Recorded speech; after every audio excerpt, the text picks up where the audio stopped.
Halo,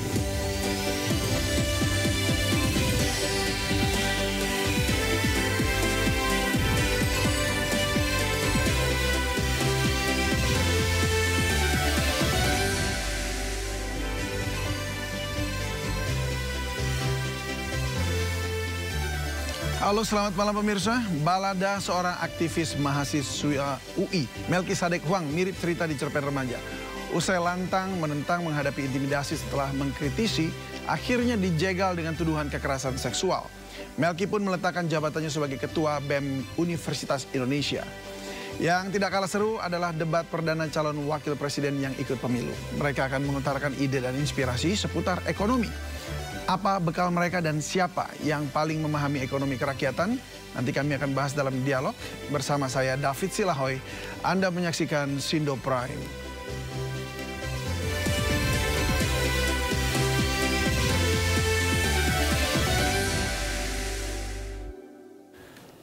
Warga Kabupaten Pidi Aceh berunjuk rasa menolak pengungsi Rohingya yang ditampung di tenda-tenda darurat.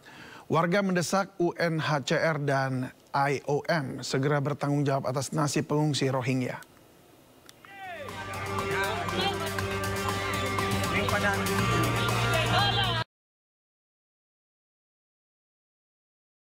Ratusan warga mendatangi lokasi penampungan pengungsi Rohingya di Desa Kulam, Kabupaten Pidi Aceh.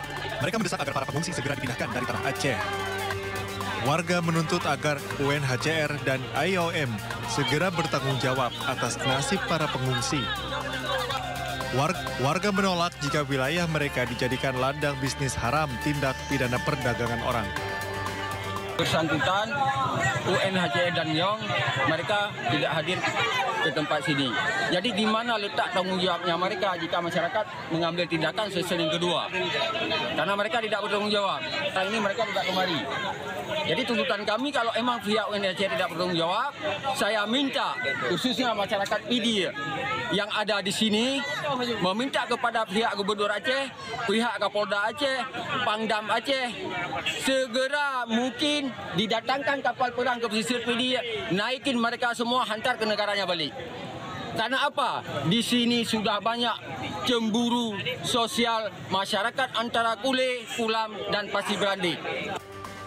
Sejak pertengahan November, beberapa gelombang pengungsi Rohingya yang melarikan diri dari kekerasan di Myanmar tiba di pesisir Aceh menggunakan 9 kapal laut. Hingga kini sudah ada lebih dari 1.500 pengungsi Rohingya yang ditampung di tenda-tenda darurat.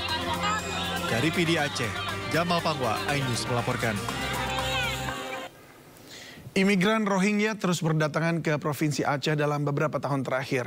Namun kali ini kedatangan mereka juga membuka tabir praktek tindak pidana penjualan orang yang melibatkan sejumlah jaringan internasional.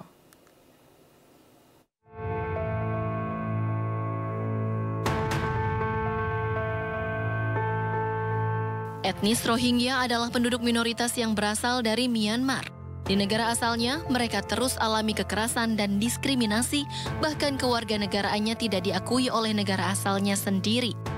Ancaman keselamatan dan kesulitan dalam mengakses pekerjaan serta pendidikan membuat lebih dari 1 juta etnis Rohingya mengungsi ke beberapa negara yang dianggap aman, salah satunya di Indonesia. Namun, kedatangan mereka ke Indonesia memicu sejumlah perdebatan. Pasalnya, mereka datang dalam beberapa gelombang dengan jumlah yang tidak sedikit. Bahkan data dari Dinas Sosial Pidi sejak 26 Desember 2022 hingga 10 Desember 2023, ada 5 gelombang kedatangan pengungsi Rohingya dengan jumlah pengungsi mencapai 890 orang. Jumlah yang tidak sedikit ini memicu sejumlah penolakan dari warga Aceh. Aksi unjuk rasa menuntut pemerintah daerah dan UNHCR memindahkan pengungsi Rohingya pun seringkali berujung ricuh. Masa tak puas dengan kinerja UNHCR dan pemerintah karena dianggap lamban dalam penanganan pengungsi Rohingya. Kedatangan gelombang pengungsi Rohingya yang seolah tanpa henti juga menimbulkan kecurigaan adanya praktik tindak pidana penjualan orang. Kecurigaan pun terbukti dengan ditangkapnya 2 warga negara asing yang menyelundupkan etnis Rohingya. Mereka ditangkap setelah mencoba kabur saat kapal berlabuh di pantai Lamreh. Diduga kuat di sini ada pengendalian dan ada keuntungan yang diambil oleh salah satu ataupun ada beberapa orang yang diduga pelaku penyelundupan. Sebelumnya, polisi juga telah menangkap 1 orang yang terlibat TPPO etnis Rohingya. Pelaku membawa para pengungsi Rohingya dari Bangladesh ke perairan Aceh, Indonesia dengan menggunakan kapal kayu. Setiap pengungsi Rohingya dikenakan biaya mulai dari 50.000 taka atau sekitar 7 juta rupiah untuk anak-anak dan 100.000 taka untuk dewasa atau 14 juta rupiah. Jaringan TPPO ini berhasil meraup hingga 3,3 miliar rupiah dari hasil penyelundupan pengungsi Rohingya. Pengadilan Negeri Jakarta Selatan menolak gugatan pra-peradilan yang diajukan Ketua KPK nonaktif Firly Bahuri. Status tersangka Firly dalam kasus dugaan pemerasan terhadap mantan Menteri Pertanian Syahrul Yassin Limpo dinyatakan sah. Gugatan pra-peradilan Ketua KPK nonaktif Firly Bahuri ditolak oleh Pengadilan Negeri Jakarta Selatan. Hakim Tunggal Imelda Herawati mengatakan tidak dapat menerima gugatan pra-peradilan Firly Bahuri. Sebelumnya Firly Bahuri mengajukan gugatan atas penetapan dirinya sebagai tersangka di kasus dugaan pemerasan terhadap Syahrul Yassin Limpo. Firly tidak hadir dalam sidang pra-peradilan pada hari ini dan hanya kuasa hukumnya. Sebelumnya Firly mengajukan pra-peradilan ke PN Jakarta Selatan pada Jumat 24 November 2023. Ia menggugat Kapolda Metro Jaya Irjen Karyoto atas penetapan dirinya sebagai tersangka.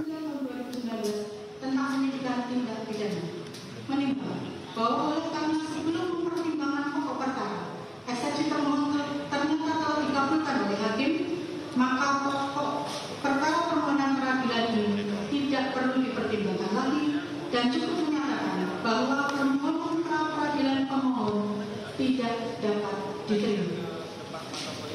Tim Komisi Pemberantasan Korupsi melakukan operasi tangkap tangan atau OTT terhadap Gubernur Maluku Utara dan 14 pejabat OPD di lingkungan pemerintahan Provinsi Maluku Utara. KPK juga melakukan penyegelan rumah dinas gubernur dan sejumlah kantor OPD di Sofifi.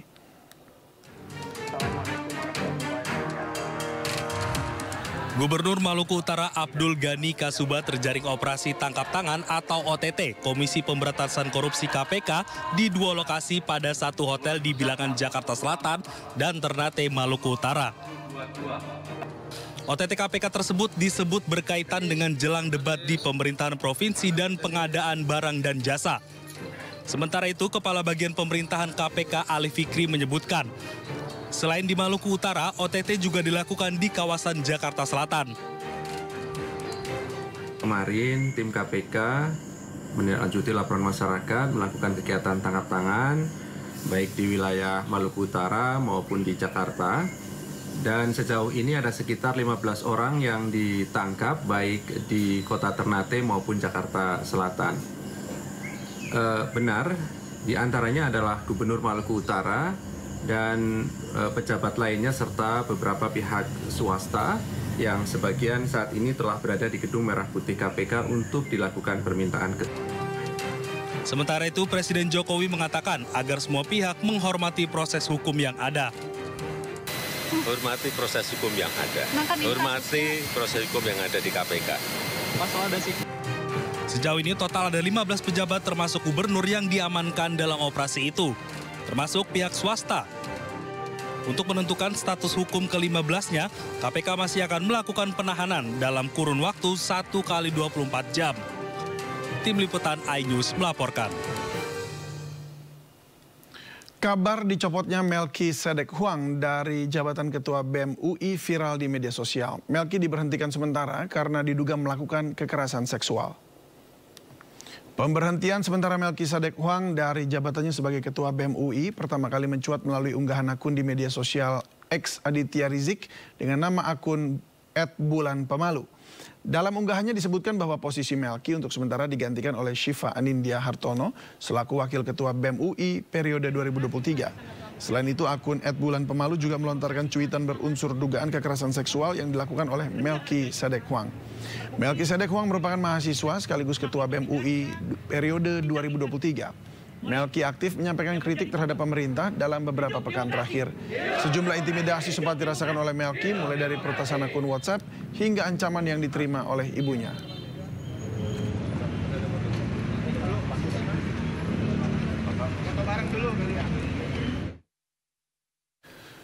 Sementara itu, Melkisadek Huang membantah terlibat kasus pelecehan seksual dengan kekerasan. Melki mengaku tidak tahu menahu soal dugaan kasus yang menjerat dirinya.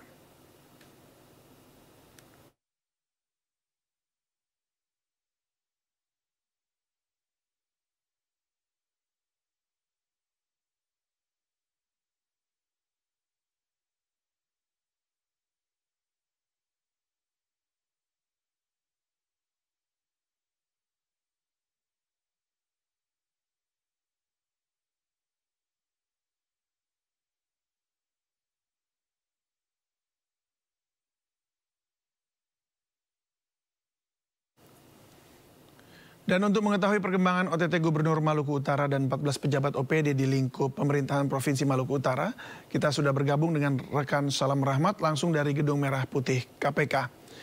Selamat malam, Salam.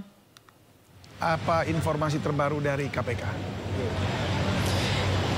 Ya, baik, selamat malam David dan juga pemirsa. Hingga saat ini kami masih menunggu informasi lebih lanjut dari pihak KPK terkait dengan operasi tangkap tangan yang dilakukan oleh pihak penyidik KPK pada hari kemarin, di mana pada hari kemarin ini penyidik KPK ini melakukan operasi tangkap tangan terhadap Gubernur Maluku Utara Abdul Ghani Kasuba. Namun diduga operasi tangkap tangan ini berkaitan erat dengan adanya kasus korupsi yang terjadi di Maluku Utara, yakni terkait dengan adanya kasus lelang jabatan dan juga pengadaan barang dan jasa. Dan hingga saat ini juga proses pemeriksaan terhadap 15 orang saksi ini masih terus dilangsungkan.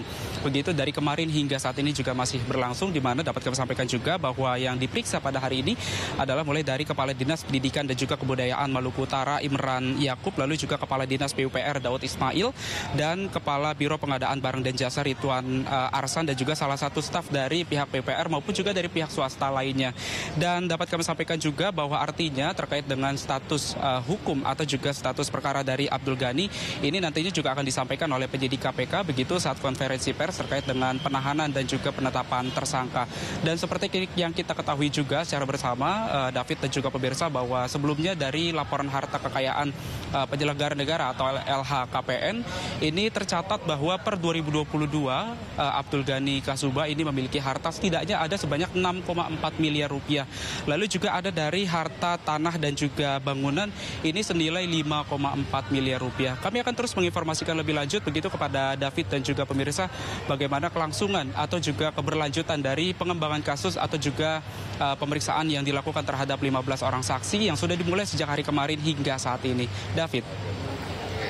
Ya, Rahmat, kami tunggu informasi atau update-nya dari Anda. Terima kasih rekan Salam Rahmat melaporkan langsung dari Gedung Merah Putih KPK. Selamat bertugas kembali.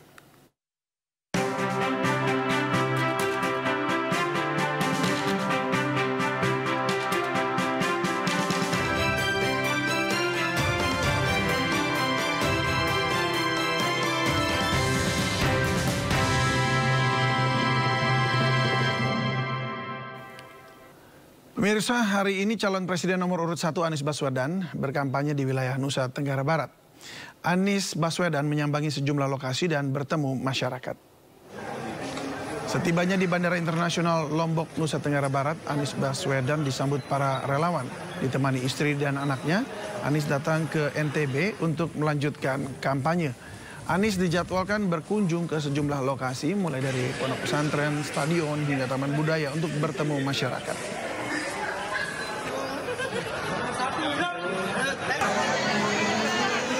Anies Baswedan kemudian menyambangi pondok pesantren Al-Aziziyah di Gunung Sari, Lombok Barat, Nusa Tenggara Barat. Setibanya di Ponpes, Anies disambut para santri dan ulama. Anies bersilaturahmi sekaligus memohon doa untuk kelancaran pemilu 2024.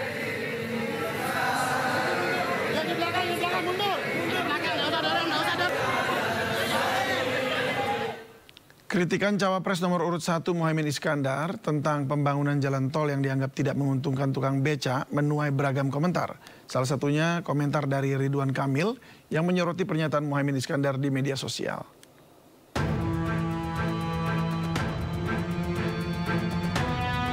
Cawapres nomor urut 1 Muhaimin Iskandar melemparkan kritik terhadap pembangunan jalan tol yang selama ini dilakukan pemerintah. Kritik ini ia sampaikan saat berkampanye di Kabupaten Bekasi, Jawa Barat, Senin pagi. Dalam pidatonya, ia mengatakan pajak pembangunan diolah pemerintah untuk pembangunan jalan tol yang notabene-nya tidak bisa dinikmati oleh tukang becak. Muhaimin mengklaim hal itu adalah curhatan dari tukang becak yang ditemuinya saat berkampanye. Ucapan Muhaimin kemudian diberitakan oleh media hingga mendapat respon dari mantan Gubernur Jawa Barat Ridwan Kamil. Kang Emil menulis responnya di kolom komentar media sosial media massa tersebut. Di kolom komentar Instagram milik media massa tersebut, Emil mengunggah beberapa poin sebagai respon ucapan Muhaimin Iskandar. Emil mengatakan jalan tol bisa mempermudah distribusi komoditas ke berbagai daerah. Jalan tol juga bisa memudahkan tukang becak yang dimaksud Muhaimin untuk mudik ke kampung halaman dengan waktu tempuh yang lebih cepat. Saling selepet komentar Ridwan Kamil dan Muhaimin pun memancing berbagai komentar di akun Instagram media tersebut.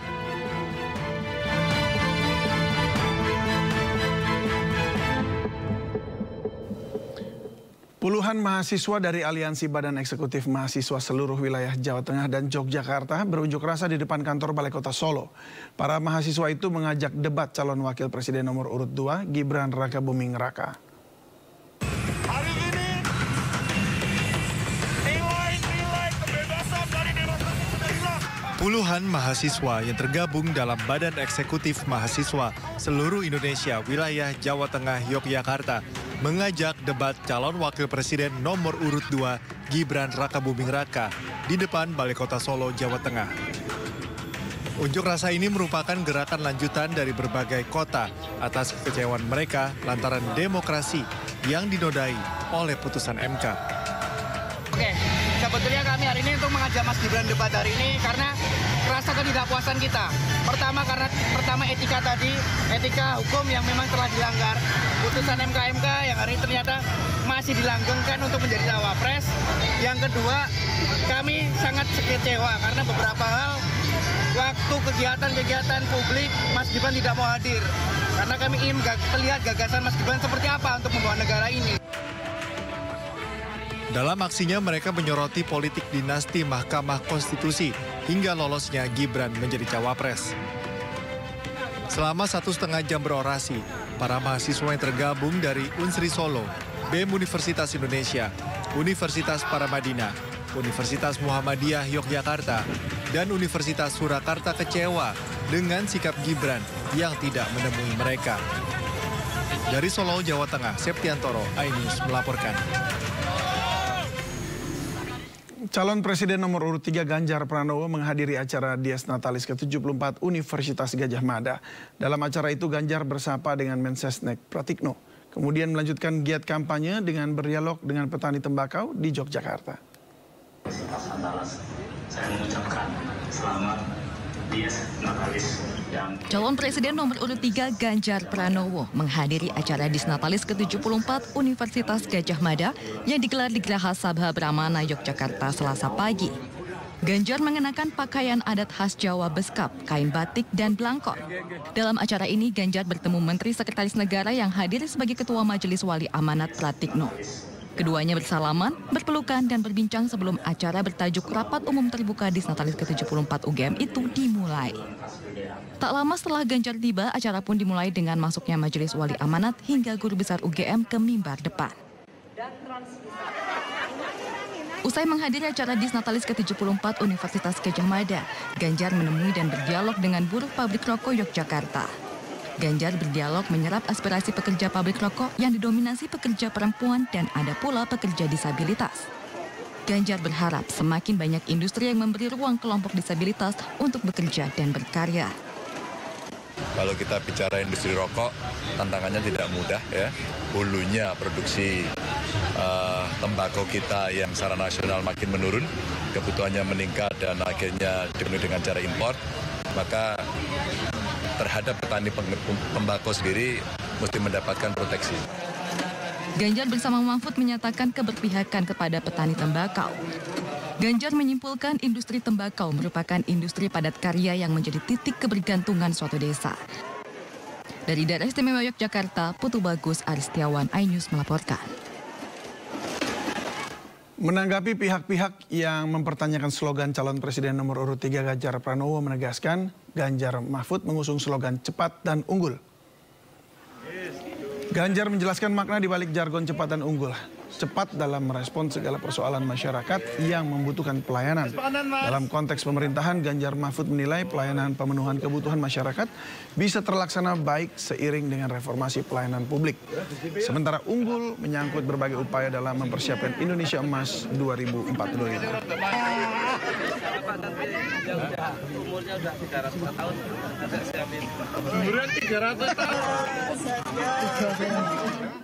Menko Polhukam Mahfud MD yang juga cawapres nomor urut 3 memberi kuliah umum bela negara di hadapan ribuan mahasiswa di Universitas Bung Hatta, Padang, Sumatera Barat. Mahfud berpesan agar tidak melakukan politik identitas dan politik uang di pemilu 2024.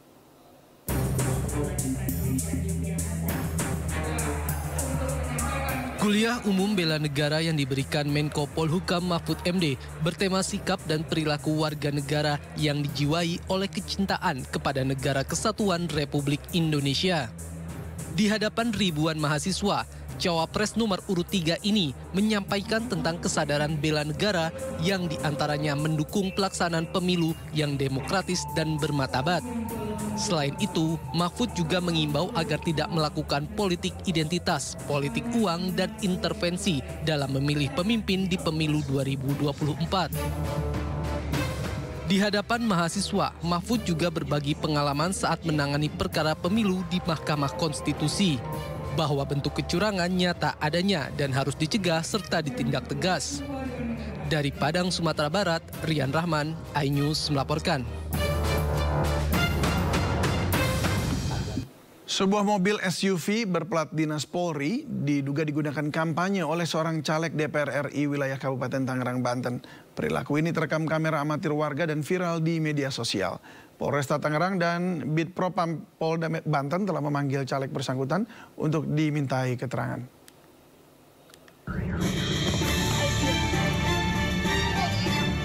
Mobil SUV berplat Polri dan mobil berlogo partai diikuti beberapa orang yang diduga membawa alat peraga kampanye terekam kamera warga dan viral di media sosial. Salah satu orang dalam video kedapatan menempelkan stiker di sebuah gerobak milik warga. Sementara 2 orang lainnya berjalan sambil membawa alat peraga kampanye. Polresta Tangerang dan Bitpropam Polda Banten yang mendapat laporan bergerak cepat dengan memanggil pemilik mobil yang merupakan caleg DPR RI untuk diminta klarifikasi. Selain diberi sanksi tilang, plat dinas polisi dan lampu strobo yang terpasang di mobil SUV milik caleg DPR RI ini dicopot petugas Satlantas Polresta Tangerang. Bahwa saat ini kepolisian telah melakukan upaya-upaya.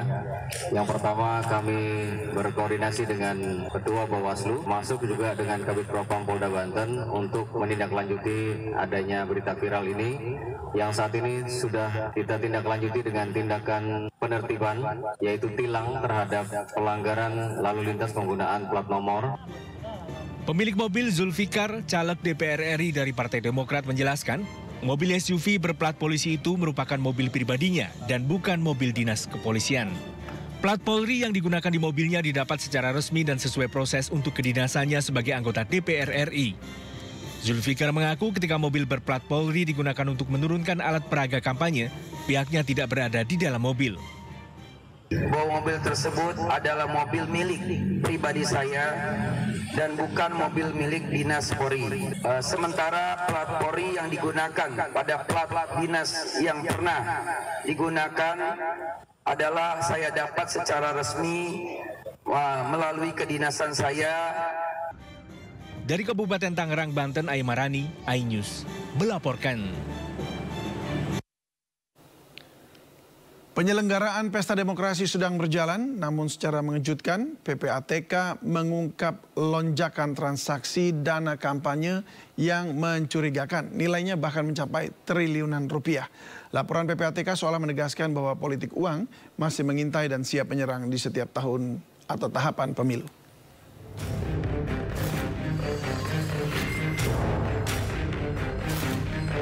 Kampanye sedang berjalan, namun secara mengejutkan, Pusat Pelaporan Transaksi Keuangan mengungkap lonjakan transaksi yang mencurigakan. Pernyataan tersebut jelas menggegerkan publik di tengah penyelenggaraan Pesta Demokrasi untuk Pemilu 2024. Transaksi janggal dengan nilai triliunan rupiah bahkan terendus di antara ribuan rekening calon anggota legislatif dan partai politik. Lonjakan tersebut diduga terkait kampanye peserta pemilu 2024 hingga 100%. Muncul juga temuan indikasi dana kampanye berasal dari aktivitas tambang ilegal.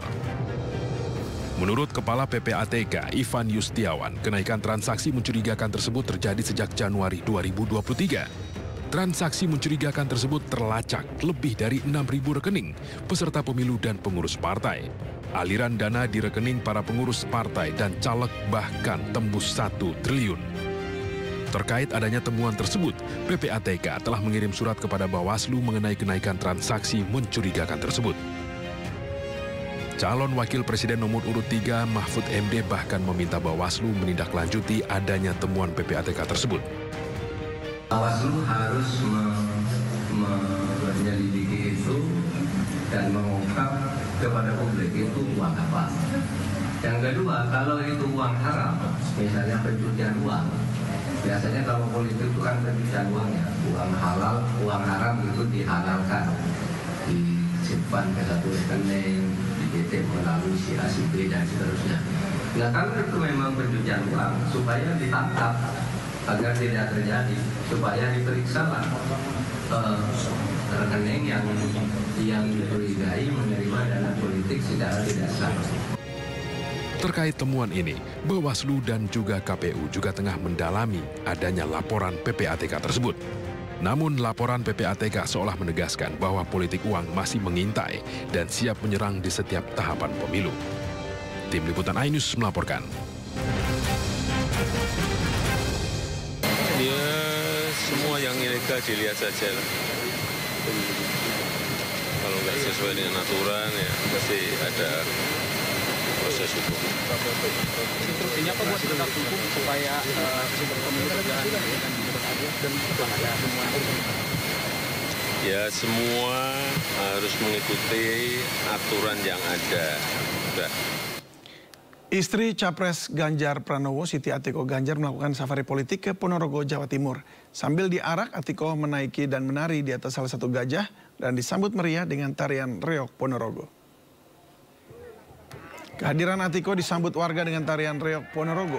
Atiko sangat mengapresiasi reog yang telah didaftarkan ke UNESCO sebagai warisan budaya asli agar tidak diklaim oleh negara lain. Atiko berharap sektor pariwisata dapat lebih berkembang dan berdampak pada perekonomian rakyat Ponorogo agar semakin meningkat ke depannya.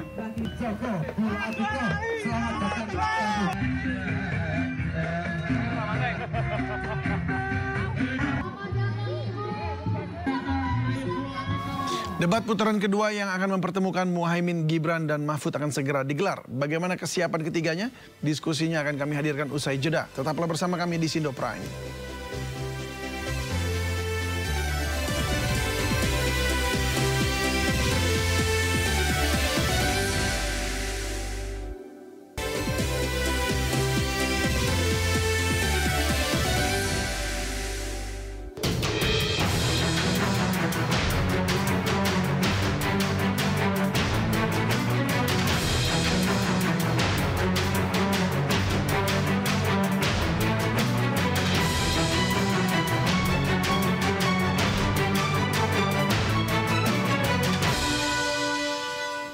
Majelis Ulama Indonesia menetapkan hukum haram bagi masyarakat yang memilih golput atau tidak menggunakan hak suaranya pada pemilu. MUI sebelumnya sudah mengeluarkan fatwa terkait kewajiban memilih pemimpin pada Ijtima Ulama kedua se-Indonesia pada 2009.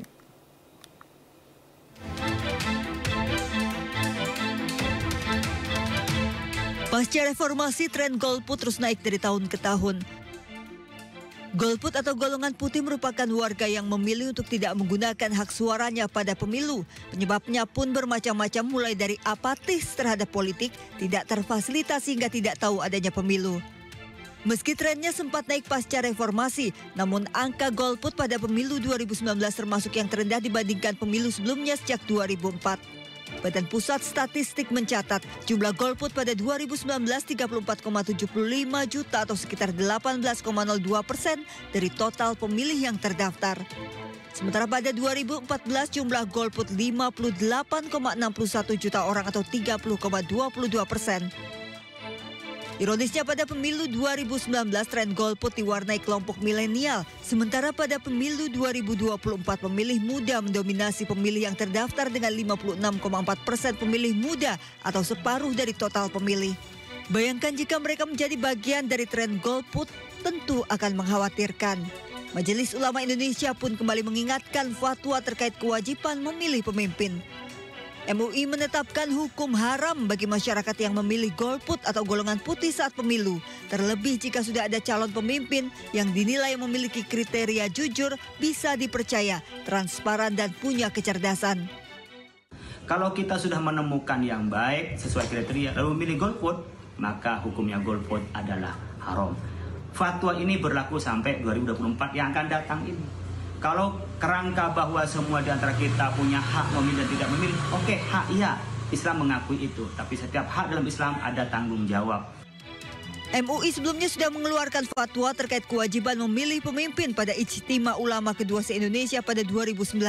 Menurut MUI, umat Islam wajib hukumnya memilih pemimpin. Jika tidak, maka akan terjadi mafsadat atau kerusakan yang lebih besar.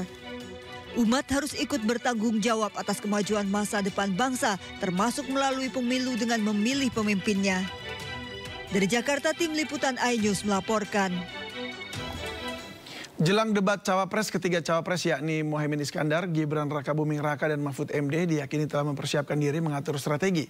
Sekretaris TPN Ganjar Mahfud Hasto Kristianto meyakini Mahfud MD mampu ungguli debat KPU. Mahfud MD juga diklaim akan menyajikan gagasan original dan visioner yang mampu menjawab kebutuhan rakyat.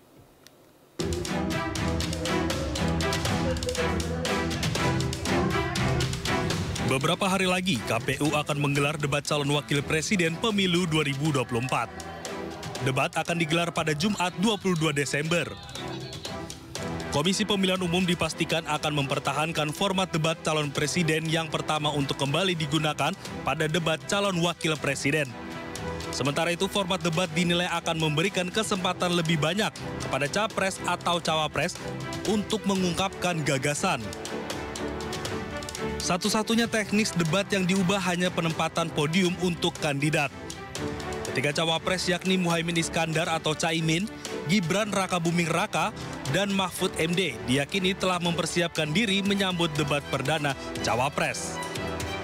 Sekretaris TPN Ganjar Mahfud Hasto Kristianto bahkan ungkap Mahfud MD mampu ungguli debat KPU. Dalam persiapannya, Mahfud MD diklaim akan menyajikan gagasan original dan visioner yang mampu menjawab kebutuhan rakyat. Prof. Mahfud kan sosok dosen, tetapi sosok yang punya pengalaman di lembaga eksekutif, legislatif, yudikatif. Sudah biasa dibombardir oleh DPR. Beliau tetap tenang.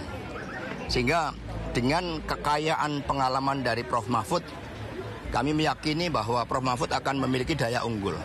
Apalagi kalau berbicara tentang kesejahteraan rakyat, termasuk ekonomi digital sekalipun, green economy, kemudian kebijakan-kebijakan berdasarkan bagaimana mendayagunakan APBN untuk kepentingan rakyat, Prof. Mahfud itu sudah pakarnya. Pada debat cawapres ada 6 tema yang dibahas. Tema-tema tersebut adalah ekonomi kerakyatan dan digital, keuangan, investasi pajak, perdagangan, pengelolaan APBN APBD, infrastruktur, dan perkotaan. Tim Liputan iNews melaporkan.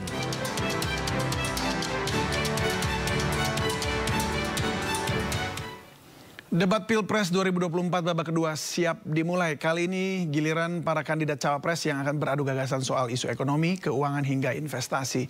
Namun tema debat tersebut seolah menjadi tantangan besar bagi para cawapres, mengingat baik Muhaimin, Gibran maupun Mahfud MD tidak memiliki latar belakang pendidikan di bidang ekonomi.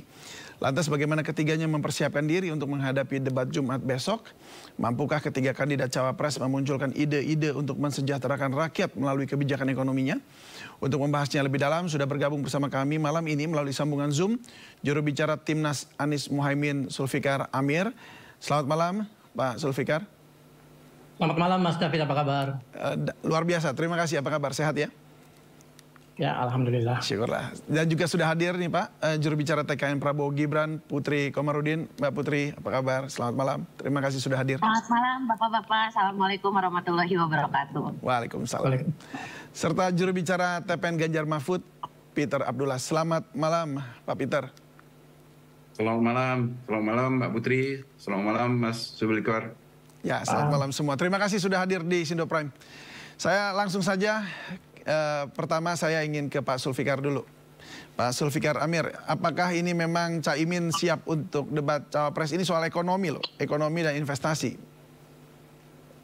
Ya Mas David, walaupun Gus Imin ini bukan seorang ekonom, tetapi saya pikir latar belakang beliau sebagai pejabat pemerintah selama 10 tahun dan kemudian karir beliau di parlemen itu memberi semacam modal yang lebih dari cukup untuk Gus Imin di dalam merespon pertanyaan-pertanyaan tentang ekonomi dan kesejahteraan rakyat.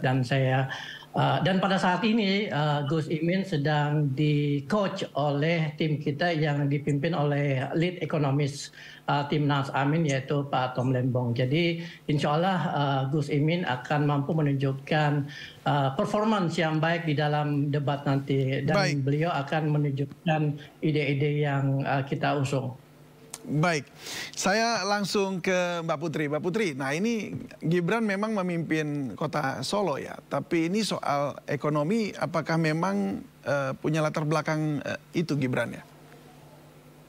Ya, topiknya kan sebenarnya not limited to ekonomi kan. Ya, kita ada investasi tahu, juga. Ekonomi juga ada keuangannya, di situ ada infrastrukturnya juga, ada soal ekonomi digital, ada ekonomi biru dan hijau, dan itu saya pikir juga menjadi salah satu hal yang selama ini menjadi fokusnya Mas Gibran di Kota Solo. Kita tahu salah satu prestasinya beliau adalah pada saat beliau memimpin Kota Solo itu memang pada saat pandemi sedang hangat-hangatnya dan pertumbuhan ekonomi Kota Solo di situ sampai minus 1,7%, dan akhirnya di tahun 2022 setelah beberapa tahun beliau menjabat itu beliau berhasil mengembalikan pertumbuhan ekonomi menjadi di atas rata-rata nasional sampai dengan ke angka 6%. Dan itu juga di atas rata-ratanya Provinsi Jawa Tengah dibandingkan kabupaten dan kota lainnya yang berada di Jawa Tengah. Dan ketika kita lihat misalnya keberhasilan seorang kepala daerah juga dilihat dari bagaimana beliau bisa meningkatkan pendapatan asli daerah, dan pendapatan asli daerah Kota Solo ini yang dari angka 400 miliar pada saat Mas Gibran baru menjabat akhirnya naik di tahun 2022 sampai ke angka 1,7 triliun. Dan ini adalah bukti bahwa walaupun memang beliau tidak memiliki misalnya background akademik yang mendalam misalnya di bidang ekonomi, tapi kiprahnya beliau dalam menjadi seorang kepala daerah dengan strategi ekonomi yang selama ini sudah beliau jalankan, dari mulai mendorong supaya UMKM meningkat di Kota Solo. Kita tahu ada kenaikan sampai 300% dari jumlah UMKM di Kota Solo sejak Mas Gibran menjabat. Terus kita lihat juga strategi beliau di ranah pariwisata yang akhirnya bisa membuat Kota Solo ini begitu menarik, dan dari situ pula pendapatan asli daerahnya bisa meningkat.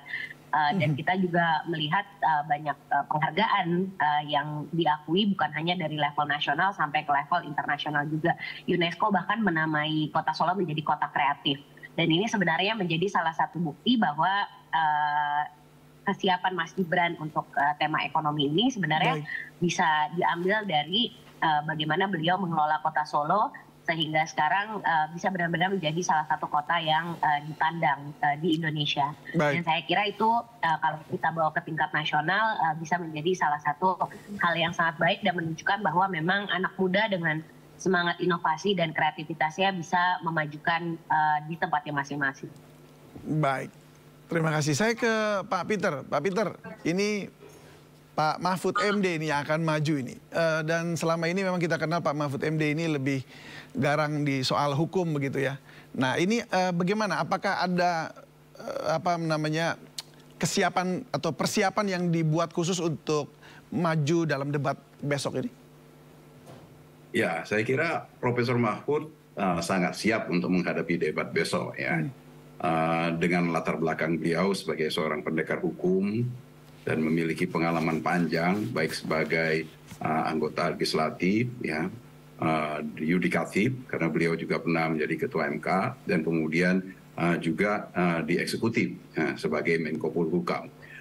Jadi pengalaman beliau sangat panjang, pemahaman beliau, penguasaan beliau di bidang hukum itu juga sangat luas, sangat dalam. Untuk soal ekonominya bagaimana Pak? Hal yang luar biasa bagi Profesor Mahfud untuk menghadapi debat Cawapres besok, walaupun bidangnya adalah bidang ekonomi. Ya. Karena kita paham bahwa salah satu kendala kita di dalam kita mendorong pertumbuhan ekonomi kita adalah permasalahan hukum sebenarnya. Ya, bagaimana persoalan-persoalan hukum ini kemudian menjadi hambatan investasi, ya. Dan apabila kita bisa menyelesaikan persoalan-persoalan hukum, ini kita akan bisa membantu permasalahan-permasalahan ekonomi kita. Ya. Jadi saya kira bagi Profesor Mahfud menghadapi debat Cawapres besok, walaupun itu di bidang ekonomi, dengan penguasaan beliau di bidang hukum, dengan pengalaman beliau selama ini, itu akan sangat mendukung. Ya. Saya kira tidak ada masalah bagi Profesor Mahfud. Baik, saya kembali ke Pak Zulfikar Amir. Pak Zulfikar, ekonomi kerakyatan yang seperti apa yang akan dibawa oleh Caimin?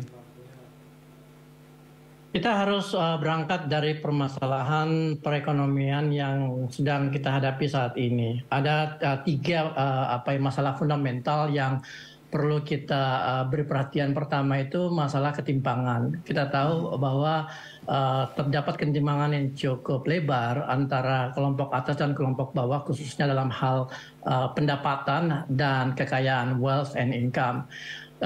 Permasalahan kedua terkait dengan laju pertumbuhan ekonomi yang walaupun sekarang sudah mencapai angka 5%, tetapi ekonomi Indonesia saat ini belum sepenuhnya pulih, belum sepenuhnya kembali ke track sebelum pandemi.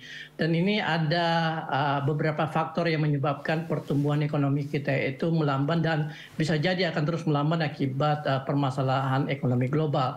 Permasalahan ketiga itu terkait dengan fakta bahwa ekonomi Indonesia sebesar 22% itu masih bersifat informal menurut World Bank. Jadi ini adalah fakta-fakta yang perlu kita garis bawahi untuk mengambil satu model kebijakan yang tepat bagi setiap kelompok ekonomi yang ada di masyarakat.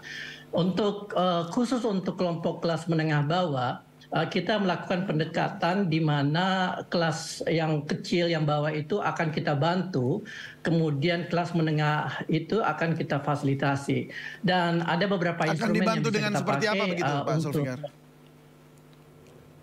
Untuk kelompok kelas kecil, model yang kita kebijakan yang akan kita ambil yaitu memberikan subsidi di dalam mendorong perekonomian kecil untuk masuk ke sektor formal. Jadi ada pemberian kredit dengan bunga yang sangat ringan yang memungkinkan setiap orang yang berada dalam sektor kelompok kecil. Sebelumnya udah ada KUR juga. Apakah ini lanjutan dari KUR atau bagaimana? Masalah dari KUR itu adalah sistem yang masih sangat kurang inklusif dan masih terlalu banyak prosedur-prosedur yang harus mereka penuhi. Nah, kita akan membabat habis prosedur-prosedur itu sehingga semakin mudah bagi setiap orang khususnya di sektor informal untuk mendapatkan bantuan dan kemudian masuk ke sektor formal secara bertahap. Jadi realnya seperti apa, Pak Zulfikar? Realnya seperti apa? Kenapa? Mungkin membabat habis tadi yang kemudian ada begitu banyak mungkin birokrasi dan administrasinya. Seperti apa membabat habisnya? Iya, jadi seperti realisasi. Jadi Jadi syarat-syarat untuk mendapatkan KUR ini akan kita permudah, di mana mereka tidak harus menunjukkan misalnya gaji slip gaji bulanan, lalu kemudian mereka harus mendapatkan rekomendasi dari berbagai pihak dan sebagainya. Itu semua akan kita permudah sehingga mereka bisa mendapatkan kredit ini dengan jauh lebih lebih cepat. Dan di sisi lain kita akan memberikan bantuan berupa akses ke pasar. Jadi ada infrastruktur yang akan kita bangun, baik itu pasar yang bersifat fisik maupun pasar yang bersifat virtual atau digital. Jadi ini yang akan kita kembangkan dan kita harapkan nanti pekerja-pekerja informal yang saat ini terjebak di dalam aktivitas ekonomi yang bernilai rendah itu bisa naik kelas perlahan dan kemudian akhirnya bisa memberi kontribusi secara lebih real di sektor formal. Di sisi lain, kelompok kelas menengah akan kita berikan fasilitas juga supaya mereka bisa membesarkan usaha-usaha bisnis mereka dan ini juga akan menyerap tenaga kerja dari bawah ke atas. Baik, kita sampai di menengah dulu. Saya kembali ke Mbak Putri Komarudin. Mbak Putri, tadi Anda memang sudah sempat menjelaskan soal Mas Gibran dengan semua track recordnya. Tapi untuk ekonomi kerakyatan yang juga digagas begitu, apakah ada ide-ide baru atau yang seperti tadi disampaikan Pak Zulfikar, mungkin ada perubahan KUR, cara-caranya untuk mengambil KUR, atau ada ide baru yang akan disampaikan di sana? Ya. Sesuai dengan komitmen kita, komitmen keberlanjutan, memang kita sangat committed untuk melanjutkan hal-hal ataupun agenda positif yang selama ini sudah berjalan di bawah kepemimpinan Bapak Presiden Jokowi. Jadi kita tahu salah satunya adalah komitmen kita untuk melanjutkan pembangunan IKN, di mana tentu kita yakin ini bisa memastikan bahwa akan ada pemerataan pembangunan di situ. Jadi pembangunan tidak hanya bersifat Jawa sentris saja, dan tentunya harapannya ini juga bisa mendorong pertumbuhan ekonomi provinsi di luar Jawa untuk bisa menyaingi pertumbuhan ekonomi dari provinsi yang ada di Pulau Jawa. Jadi program seperti subsidi energi, subsidi non-energi, terus kita juga sekarang punya target untuk peningkatan dari tax ratio yang sekarang baru 10% jadi 18%, untuk kita nanti bisa mendanai program-program yang menjadi agenda utama dari pemerintah yang kita lanjutkan dari Bapak Presiden Jokowi. Itu juga menjadi salah satu opsi dari bagaimana kita bisa terus meningkatkan value dari ekonomi kerakyatan ini. Terus berikutnya juga seperti yang sering kita sampaikan, program untuk makan siang dan susu gratis serta peningkatan gizi untuk ibu hamil dan balita itu sebenarnya menjadi sangat penting karena yang namanya SDM itu menjadi salah satu kunci dari bagaimana Indonesia bisa mencapai visi negara maju di tahun 2045 dan ekonomi kita bisa tumbuh dengan lebih produktif kalau SDM-nya unggul. Maka dari itu nanti kita sudah mengkonsepkan bahwa yang namanya program makan siang dan susu gratis ini akan melibatkan seluruh stakeholder di provinsi dan kabupaten kotanya. Seperti apa bentuknya? Melibatkan BUMDes untuk Mbak Putri, ya, seperti apa realisasinya atau pelaksanaannya nanti? Apakah dibantu oleh Puskesmas, Posyandu atau bagaimana? Ya, tadi saya baru mau menjelaskan, Masnya udah motong. Siap. Jadi kalau program makan siang dan susu gratis ini pasti akan melibatkan seluruh stakeholder. Jadi dari mulai BUMDes nanti juga akan menjadi salah satu pihak yang akan menyiapkan makan siangnya. Terus kita juga akan melibatkan misalnya Posyandu untuk distribusinya. Dan ini juga pasti akan sangat bermanfaat terutama karena yang menikmati nanti akan sampai dengan angka 82,9 juta orang pada tahun 2029. Dengan nilai? Dan diperkirakan menurut target kita akan mampu mengurangi stunting hingga ke level 10%. Jadi multiplier effect dari program ini juga menurut hitungan kita dan juga menurut penelitian itu sangat besar, bisa sampai 6 kali. Dan karena memang program ini juga sudah berhasil dilakukan di masing-masing negara, sampai dengan 76 negara sekarang sudah berhasil menyukseskan program ini. Kita sudah punya acuan yang berhasil, success story yang bisa kita kita pelajari dan juga kita implementasikan sesuai dengan konteks di Indonesia. Jadi kita sangat percaya bahwa salah satu yang akan meningkatkan ekonomi kerakyatan kita adalah program makan siang dan juga susu gratis ini. Baik, saya akan ke Pak Peter Abdullah untuk visi ekonomi Ganjar dan Mahfud juga seputar ekonomi kerakyatan. Tapi kita akan jeda dulu sejenak, Pak. Kita akan saksikan informasi berikut ini. Usai jeda berikut kami kembali, pemirsa. Tetaplah bersama kami di Sindo Prime.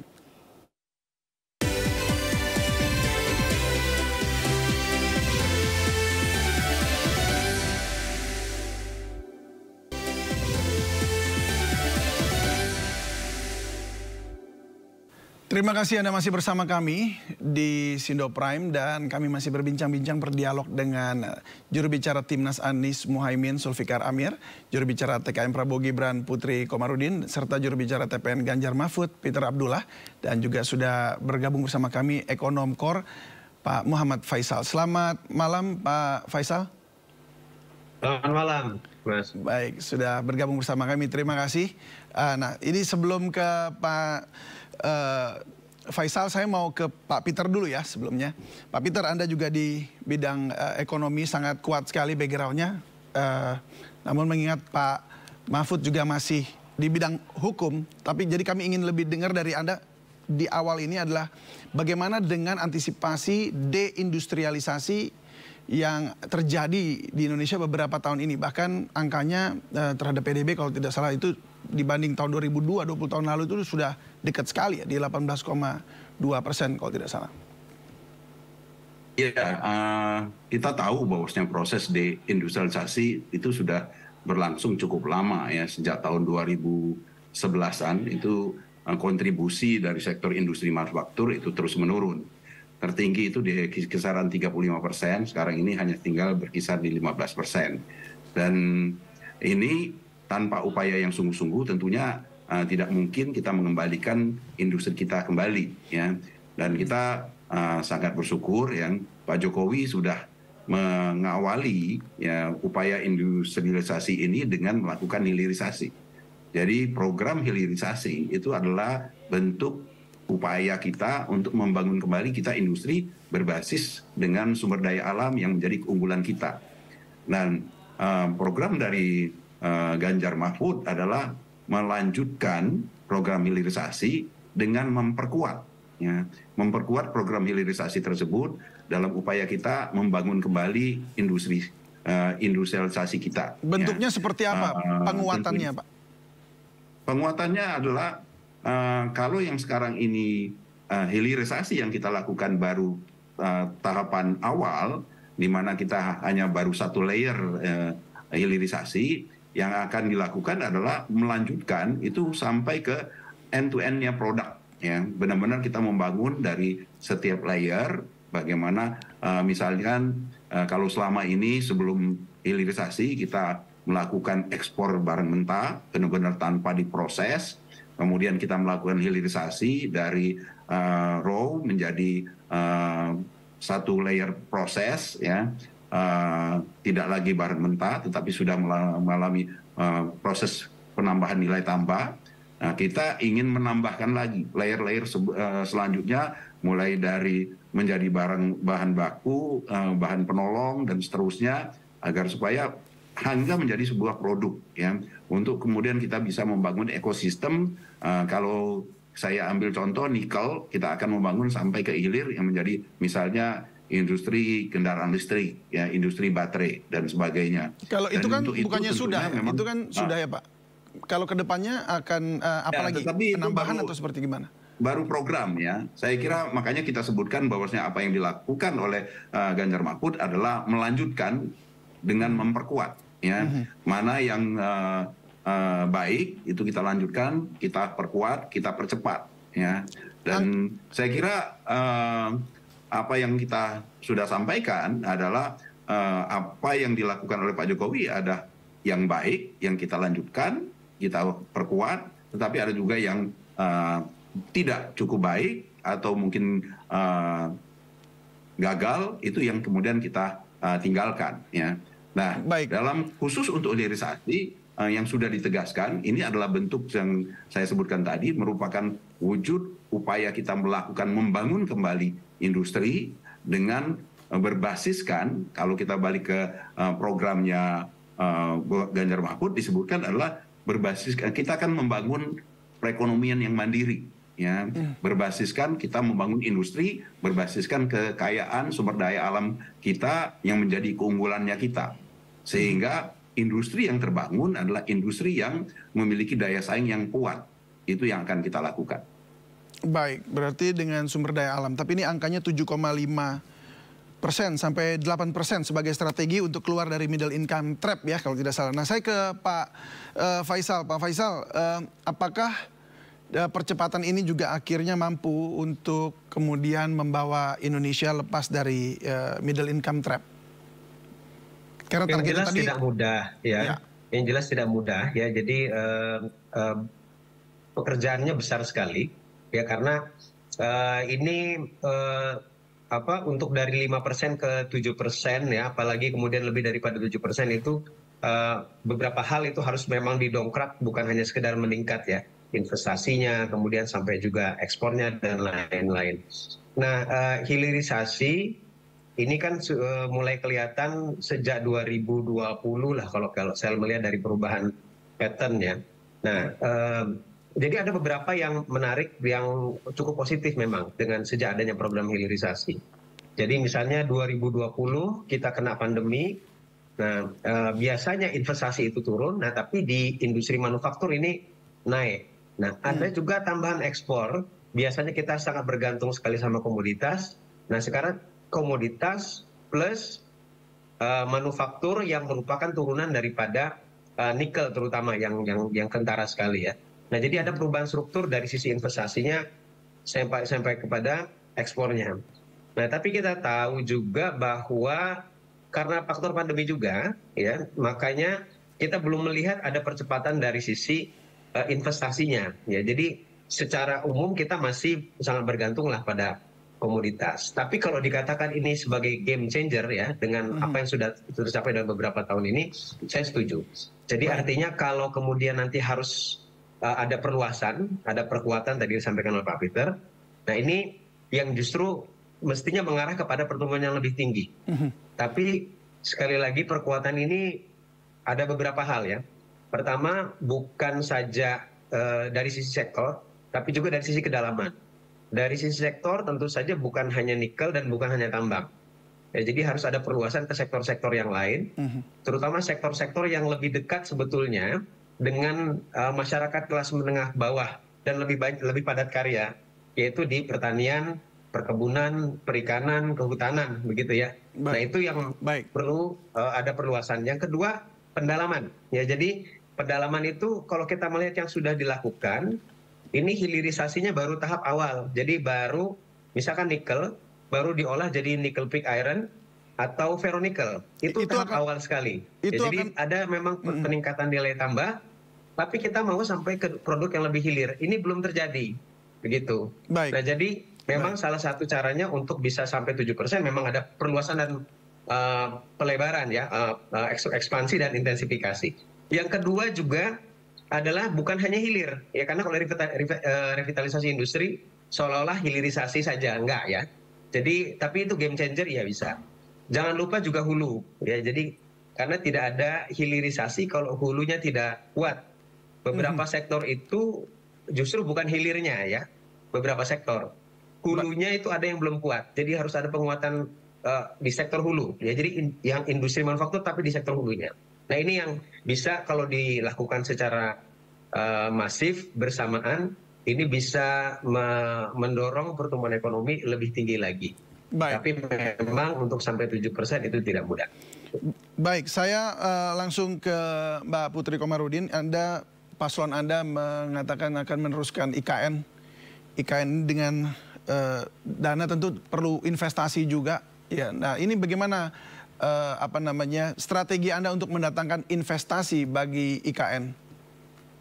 Ya, Investasi itu kan seperti yang tadi sudah disampaikan Pak Peter juga ya, terkait dengan I-Corps itu butuh banyak sekali kepastian hukum di situ. Jadi elemen yang telah disusun oleh Bapak Presiden Jokowi landasannya dengan Undang-Undang Cipta Kerja misalnya, sekarang kita juga sudah punya undang-undang misalnya pengembangan dan penguatan sektor keuangan, di mana ikhtiar kita untuk pendalaman pasar keuangan di situ dimulai. Itu harapannya tentu bisa meningkatkan minat investasi dari investor asing. Dan kita tahu juga kestabilan politik dan ekonomi itu juga menjadi salah satu faktor ketika investor asing ingin masuk, terutama kepada IKN. Jadi dengan kita menjaga kondusivitas dari pemilu yang sekarang, terus kita juga menjaga supaya tensi politik ini tetap sesuai dan tidak malah menimbulkan perpecahan seperti yang terjadi di tahun 2019, itu harapannya bisa membawa investor terutama di IKN supaya nantinya bisa masuk dan tentunya bisa bantu mempercepat supaya proyek ibu kota negara baru kita ini bisa tetap berjalan sesuai dengan target. Dan kemarin juga Mas Gibran sudah berkunjung ke IKN, di situ beliau juga bertemu dengan masyarakat di sana, baik itu generasi muda maupun dari kalangan petani dan juga pedagang pasar. Dan di situ beliau juga mendengarkan banyak sekali harapan dari masyarakat untuk melanjutkan proyek IKN ini supaya mereka juga bisa merasakan fasilitas yang selama ini mereka kira hanya terbuka untuk kita-kita yang tinggalnya di Pulau Jawa. Dan sebenarnya ini kan cita-cita yang sangat mulia juga dari bagaimana Undang-Undang IKN ini awalnya dibentuk. Dan tentunya harus tetap dilanjutkan. Saya yakin juga Prof. Mahfud dan juga Pak Ganjar mempunyai cita-cita yang sama. Dan menurut saya akan sangat baik apabila kita semua menjaga supaya apa yang telah menjadi promis untuk bangsa kita bisa dilanjutkan, tentu dengan perbaikan-perbaikan pada landasan hukumnya nanti untuk menarik investasi. Baik, kalau dari data memang surat-surat yang masuk cukup banyak, tetapi lebih banyak ke jasa dan juga di transportasi, tapi justru untuk infrastrukturnya masih kurang. Nah ini apa menurut Anda penyebabnya dan bagaimana strategi untuk menarik investor untuk ke infrastrukturnya? Ya, dalam hal infrastruktur ini kan sebenarnya kita juga banyak skema pembiayaan lain gitu, seperti misalnya skema KPBU yang sering kali dijalani oleh pemerintah juga. Terus juga kita juga sekarang punya yang namanya Sovereign Wealth Fund-nya Indonesia. Dan di situ juga kita banyak menggunakan strategi untuk pembiayaan ataupun financing secara bersama dengan tentunya investor yang nantinya juga bisa diimplementasikan di dalam IKN. Jadi sebenarnya untuk skema financing ini sangat banyak sekali model dan strategi yang bisa dipakai, tapi ya itu tadi utamanya tentu kita harus tetap menjaga kestabilan politik dan ekonomi supaya rencana-rencana dan yang sudah bergulir, diskusi yang sudah dimulai antara pemerintah kita dengan pihak investor itu bisa menimbulkan titik terang. Karena ya lagi-lagi I-Corps kita memang masih rendah kalau kita lihat, dan itu menjadi salah satu juga pertimbangan dari para investor ketika mau masuk. Dan harapannya tentu ketika kita nanti masuk ke pemerintahan yang baru, penyempurnaan dalam landasan hukum itu bisa terus kita lanjutkan. Selain Undang-Undang Cipta Kerja, kita juga sudah menguatkan Undang-Undang Perpajakan kita melalui Undang-Undang Harmonisasi Peraturan Perpajakan. Disitulah kita bisa mendapatkan celah juga untuk meningkatkan tax ratio dan juga rasio penerimaan negara sesuai dengan target. Kalau di Prabowo Gibran kita menargetkan rasio penerimaan negara ini bisa naik menjadi 23%. Dan itulah salah satunya yang bisa menjadi basis kita juga nanti untuk merampungkan IKN di tahun yang akan datang. Baik, saya ke Pak Sulfikar Amir. Pak Sulfikar, kalau kita bicara soal pajak, ya penerimaan negara dari sektor pajak tahun 2022 lalu mencapai 1.716,8 triliun ya. Sementara untuk tahun ini penerimaan negara diproyeksikan mencapai 1.818 triliun rupiah. Nah, kalau dikatakan tadi ini pajaknya masih terus bertumbuh dan ada perbaikan ya, bertumbuh dengan bagus. Nah, apakah Anda atau paslon Anda memiliki strategi lain atau cara lain untuk meningkatkan pendapatan pajak ini untuk pembangunan tentunya? Ya Mas, terima kasih. Jadi di mana-mana yang namanya tax ratio itu sangat tergantung pada karakter dari ekonomi yang berjalan, di mana semakin kecil sektor informal, semakin besar jumlah pajak yang bisa ditarik oleh pemerintah dari masyarakat. Saat ini sektor informal kita itu masih terlalu besar, sekitar 22% menurut data World Bank. Walaupun sebenarnya bisa jadi angka yang sebenarnya itu bisa lebih besar dari itu. Karena kalau kita lihat ada 60% pekerja kita itu masih berada di sektor informal, sehingga mereka itu tidak memiliki kemampuan untuk memberi kontribusi melalui pajak. Nah, strategi yang kita ingin terapkan itu mulai dari bawah, di mana kita ingin agar sektor informal ini mengalami pengecilan dan semakin banyak orang yang terserap ke sektor formal. Di sisi lain, tentu juga ada angka-angka yang bisa kita terapkan di mana sektor-sektor tertentu itu bisa mendapatkan nilai pajak yang lebih rendah, tetapi juga ada sektor-sektor yang lain yang bisa mendapatkan nilai pajak yang lebih tinggi. Jadi tergantung dari sektor yang kita lihat gitu. Tetapi Paslon Amin itu cukup realistis dalam mentargetkan angka-angka ekonomi yang akan kita capai, termasuk soal pertumbuhan, lalu kemudian target pajak, lalu kemudian penyerapan tenaga kerja. Tapi intinya adalah bahwa tax ratio yang sekarang masih single digit itu tentu perlu kita naikkan mungkin sampai 13-15%, di mana dengan adanya insentif dan subsidi yang kita berikan khususnya ke kelas menengah dan kelas kecil, kontribusi terhadap pertumbuhan ekonomi dari bawah itu bisa berlangsung dengan lebih efektif, dan ini tentunya in the long run akan memberi kontribusi terhadap penerimaan pajak secara keseluruhan.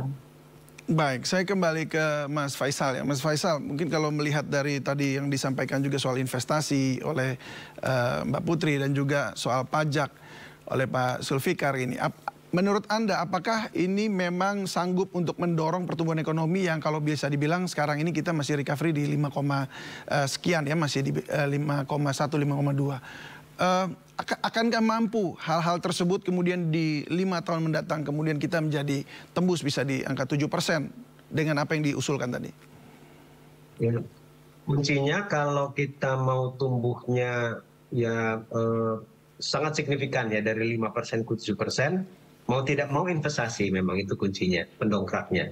Nah, jadi investasinya memang mesti tumbuh lebih cepat lagi ya. Dan harus disebar ya, bukan hanya di sektor-sektor tertentu seperti primer dan jasa. Jadi investasi kita itu dominan di sektor jasa ya. Hanya ketika program hilirisasi dijalankan, ini sekarang yang masuk ke manufaktur jadi sekarang tumbuh cepat. Terakhir di tahun 2022-2023 sekarang sudah sedikit lebih tinggi investasi yang masuk di manufaktur dan lebih banyak karena yang ke hilirisasi ya, program hilirisasi. Nah, setelah itu baru jasa. Nah, jadi kalau kita mau menjahit nih antara ingin mendorong pertumbuhan ekonomi lewat investasi dari sektor apa? Ya ini kalau dengan hilirisasi berarti salah satu yang didorong adalah investasi di manufaktur. Nah, lalu yang lain seperti jasa itu sebetulnya adalah sektor ikutan. Jadi kalau sektor primer dan manufakturnya itu berkembang pesat, ini biasanya jasa itu akan mengikuti ya. Itu satu. Yang kedua, investasinya juga fokusnya bukan hanya yang besar-besar ya. Jadi investasi yang besar-besar apalagi hanya banyak di investasi asing juga. Nah, kita perlu mempertimbangkan investasi yang level menengah dan yang lebih dekat juga dengan masyarakat. Biasanya investasi yang tidak terlalu besar, yang level menengah atau agak kecil, nah ini bukan hanya punya dorong terhadap pertumbuhan ekonomi, tapi juga lebih dekat dengan masyarakat dalam artian bisa menciptakan lapangan pekerjaan. Jadi jangan lupa juga bahwa fungsi investasi bukan hanya dorong ekonomi, pertumbuhan, tapi juga menciptakan lapangan pekerjaan. Nah, ini juga PR ya, yang mana setelah pandemi kita belum kembali ke posisi pra-pandemi dari sisi tingkat penganggurannya, yaitu satu. Nah, lalu selain investasi tadi masalah tax ratio. Nah, tax ratio ini selalu menjadi sering kali buah simalakama ya. Kalau kita mau dorong ekonomi, tapi dengan naikkan pajak, ya kalau tidak hati-hati, naikkan pajak ini justru bisa menghantam perekonomian gitu. Nah jadi memang strategi menjadi penting ya. Kita perlu melihat struktur daripada pembayar pajak di kita. Strukturnya itu sangat-sangat jomplang ya. Sebagian besar daripada pajak yang dibayarkan itu memang dibayarkan oleh golongan yang sangat atas ya, yang paling besar ya. Dan banyak yang belum tersentuh di lapisan ini ya. Jadi kalau kita ingin mendorong tax ratio perlu diperhatikan yang banyak yang tidak tersentuh di level menengah atas ini ya, terutama yang paling atas. Yang kedua juga peningkatan tax ratio tidak melulu mengejar-ngejar ya. Jadi tidak melulu itu istilahnya ada ekstensifikasi, memang ada intensifikasi. Ekstensifikasi itu artinya menargetkan wajib pajak di luar yang selama ini. Jadi yang belum bayar pajak entah karena dia memang sengaja mengemplang atau dia pengen bayar tapi karena masalah teknis, prosedur dan lain-lain jadi tidak bayar. Itu ekstensifikasi. Intensifikasi itu berarti mengoptimalkan wajib pajak yang sekarang sudah membayar. Ya, tadi disebutkan oleh Pak Zulfikar bahwa memang kalau sektor informalnya besar ya, nah ini tingkat pembayaran pajaknya itu juga relatif lebih kecil. Nah, tapi tidak lantas itu berarti bahwa untuk meningkatkan tax ratio kita dorong informal menjadi formal, karena salah satu yang menjadi masalah atau concern ya, kenapa orang-orang yang bekerja di sektor formal itu tidak masuk ke formal, karena kalau nanti ada dicatat, kemudian ada NPWP dan lain-lain, mereka khawatir kemudian ditagih untuk pajaknya dan itu akan merugikan daripada bisnisnya. Baik. Gitu. Baik. Nah, Pak jadi Faisal, caranya bukan ditarik ke sektor formal supaya mereka bayar pajak, tapi ditumbuhkan dulu bisnisnya, ya. Walaupun mungkin dia mungkin harus daftar dulu, ada NPWP dulu, tapi mungkin tidak mesti ditagih dulu. Kalau sudah berkembang usahanya, nah ini baru kemudian kita memikirkan bagaimana sedikit demi sedikit untuk mereka berkontribusi terhadap pajak. Ya gitu. baik, tunggu berkembang dulu ya, dibantu dulu baru bisa bayar pajak. Saya terakhir ke Pak Peter Abdullah, singkat saja Pak, ini ada target untuk, ada angka tingkat pengangguran terbuka yang tadi sempat disebutkan Pak Faisal juga, itu angkanya kalau di Agustus 2023 adalah 5,32%. Ini memang secara year on year itu turun ya, sebesar 0,54% dan memang zaman Pak Jokowi turun terus tapi landai sekali. Nah, bagaimana strategi dari pasangan Anda, ya, khususnya juga nanti Pak Mahfud, ini akan menjelaskan untuk menurunkan tingkat pengangguran ini? Ya, pengangguran itu sangat terkait dengan pertumbuhan ekonomi, ya. Karena pertumbuhan ekonomi itu menjelaskan bagaimana aktivitas ekonomi itu berlangsung. Pertumbuhan ekonomi itu menggambarkan penciptaan nilai tambah yang terjadi dalam perekonomian, ya. Bagaimana semua aktivitas ekonomi itu berlangsung. Jadi kita untuk menciptakan lapangan kerja, ya diharuskan ada pertumbuhan ekonomi yang cukup, di mana pertumbuhan ekonomi itu didorong oleh investasi yang cukup, ya. Yang seperti tadi dijelaskan, kita membutuhkan sekali besaran investasi yang besar, yang kalau kita ingin mencapai pertumbuhan ekonomi seperti disampaikan oleh Pak Faisal tadi, tidak mudah, yang 7% tidak mudah, tetapi mungkin, ya sekali lagi Pak Faisal tidak mengatakan itu nggak mungkin, bisa, tapi tidak mudah. Ya. Baik. Dan untuk itu dibutuhkan investasi yang besar. Investasi ini tadi dijelaskan juga pada sektor-sektor mana, ya, yang diharapkan juga bisa menyebabkan atau membuka lapangan kerja yang cukup sehingga tingkat pengangguran itu bisa teratasi.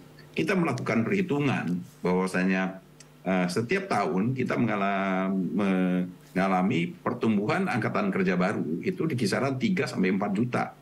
Sementara pertumbuhan ekonomi saat ini adalah di kisaran 5%, di mana setiap pertumbuhan ekonomi 1% itu secara historis, ya, hitung-hitungannya mampu membuka lapangan kerja di kisaran 250.000. Nah, jadi kalau kita hanya tumbuh di kisaran 5%, maka kita hanya mampu membuka lapangan kerja ya formal itu di kisaran 1.250.000. ada sekitar 1.750.000 sampai 2 jutaan angkatan kerja baru yang tidak terserap di setiap tahunnya. Inilah yang menyebabkan kita sangat sulit untuk menurunkan jumlah pengangguran terbuka. Karena setiap tahun angkatan kerja baru itu tidak sepenuhnya bisa terserap. Itu pun kita terbantu seperti disebutkan oleh Mas Zulfikar tadi, terbantu oleh sektor informal yang begitu luas, begitu besar. Tetapi coba bayangkan, tahun-tahun ke depan kita tidak mungkin terus-menerus bertumpu pada sektor informal untuk menyerap angkatan kerja baru. Ya, dan oleh karena itulah maka kami mengatakan bahwasanya pertumbuhan ekonomi di atas 5%, khususnya di atas 7%, ya, yang seperti disampaikan di dalam visi misinya Ganjar Mahfud, itu bukan lagi sebuah persoalan realistis atau tidak realistis, tetapi itu adalah sebuah keharusan. Harus mencapai angka tersebut, ya. Wajib menciptakan lapangan kerja yang cukup agar supaya pengangguran tadi yang disebutkan itu bisa kita kurangi. Baik, terima kasih Pak Peter Abdullah sudah berbagi bersama kami dan semoga apa yang juga dicita-citakan semuanya ini boleh tercapai. Demikian juga terima kasih Pak Zulfikar, Mbak Putri, terima kasih untuk waktunya dan juga Pak Faisal. Selamat malam dan salam sehat selalu. Sampai jumpa. Salam. Baik, dan pemirsa usai sudah Sindo Prime pada malam hari ini. Saya David Silahoy pamit, sampai jumpa.